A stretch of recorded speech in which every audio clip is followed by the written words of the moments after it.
68 LG Motorsports Corvette of Eric Lux. Check it out.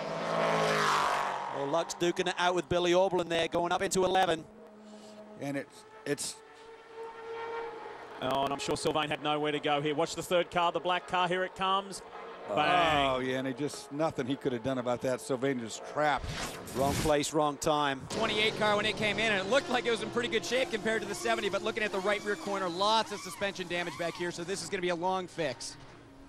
What a shame. Lou Gelotti's men were looking for a top 10 result here, something they haven't had due to bad luck and poor circumstances in 2010, and it's happened again. Two. In GT, Billy Orblin still in command. It's on the right of your screen. The M6 looking good. So too is Robin Liddell and Paul Edwards. Remember, those two cars that are chasing Billy Orblin have had a weight reduction. The 07 car that runs third had 50 pounds taken off, a massive 130 pounds taken off that Camaro. It's going to make it faster, Dorsey, but particularly on the long runs. Remember Watkins Glen, they were just burning the rear tires off. And for the first time now, the Camaro is lighter than that Corvette, albeit only 25 pounds. It is lighter now. It used to be a lot heavier. Back on board with Pruitt. Oh, Angelelli gets a little taily. Trying to hold on to that SunTrust Dallara. On the right of your screen, you're looking at Paul Edwards working hard and giving Robin Liddell a good working over. Then enter the scene, championship leader Jeff Siegel. Remember, for so many years, those guys were duking it out in matching Pontiac GXPRs. Now they're still under the GM umbrella, but one's in a Corvette, one in the Camaro. A little bit of sugar. They need a break in that car number 40. Patrick Dempsey not here again. His commitments down in Baton Rouge, where he is filming and producing a movie. It's warm down there. Oh, yeah, I bet. I bet. Here is our GT class leader, Paul Edwards and Scott Russell in the airjacks.com Corvette for Leighton Reese's group. One thing's for sure, he is not going to see it unless we go red, let alone yellow, because he's got 40 laps on the board and still just under an hour to go, so that is an awful long stretch. Easing through on... See the hood pin on the left front there? Yep. Yeah.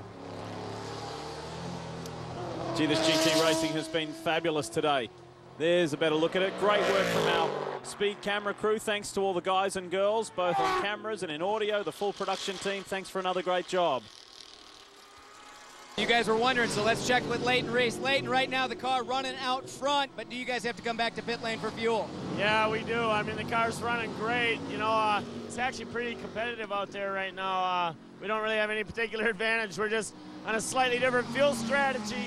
So a yellow would be handy, but so some of these guys can make it to the end, but we'll have fresher tires and the right amount of fuel. If you got a yellow, how much yellow would you need to stay out? How much yellow would I? Oh, no, we're coming in with next yellow. I mean, we'll be able to make it to the end, no problem from here. So. Okay, guys, and I also checked in with Peter Barron on the 8 car and Ryan DL on the racetrack. It wasn't, in the end, it wasn't a gearbox. What it was a half shaft. So they got the car back over to pit lane, over to the truck, replace that half shaft. He's back out there. They're just driving for points right now, but they're just going to stay out of everybody's way. And Good that stuff. half shaft, of course, is an axle. We call it an axle over here. You got independent rear suspension on those cars. So there's a left side and there's a right side, and it's driven by the right side usually. While we're in the break, the 07, the GT class leading car, came to pit road. You also saw the Mazda there of Lee Keen hitting pit road too. Now, Lee Keen has a little bit more fuel on board, so this pit stop should be a little bit faster. We see the 07 has taken tires. Dempsey Racing deciding not to take tires. Now, the fuel stop, they had only 28 minutes to go in this race. They shouldn't be needing to top them up, so this should be what we call a time fill, just enough to get into the finish.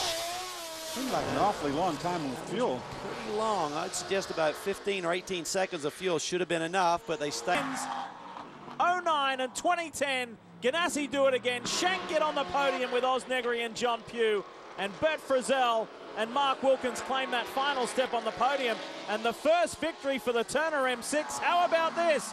Joey Hand and Billy Orblin do it at Mid-Ohio.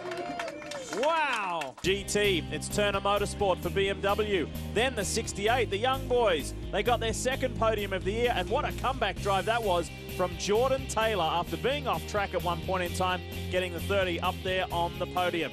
superb performance. Stop them. Everybody should just, right now, just start racing for second, because there's a lot of guys in second right now that are, there are good teams out here. Well, that BMW power plant showing just how fast it is, because it was this man here, Scott Pruitt and Ryan Dial, trading fast laps here on the Mid-Ohio circuit. It was a hot, windy afternoon.